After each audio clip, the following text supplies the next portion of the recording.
Remaniement imminent, confirmation ce matin d'Emmanuel Macron dans un entretien à plusieurs titres de la presse régionale, sans donner d'indication sur le maintien ou non d'Édouard Philippe à Matignon. Entretien dans lequel le président de la République demande la réouverture des négociations sur le volet financier de la réforme des retraites dès l'été prochain. Il se dit favorable à l'allongement de la durée de cotisation, ça c'est nouveau.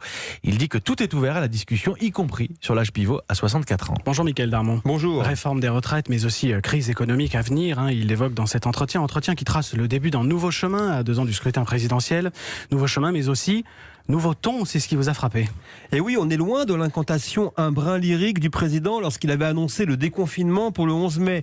Nous retrouverons les jours heureux, avait-il dit. Là, ce n'est plus du tout la même musique. La rentrée sera dure, il y aura des plans sociaux, affirme le président, qui troque son pessimisme actif son optimisme actif pour un pessimisme lucide.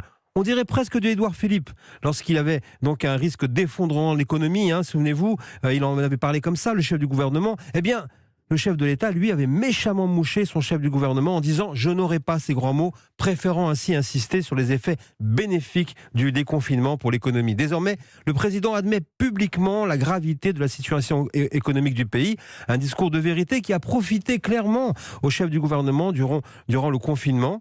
Donc Emmanuel Macron s'inspire de son Premier ministre pour le maintenir ou pour le sortir ? Réponse dans quelques jours. Mickaël Darmon, le fait politique tous les jours dans la matinale d'Europe 1.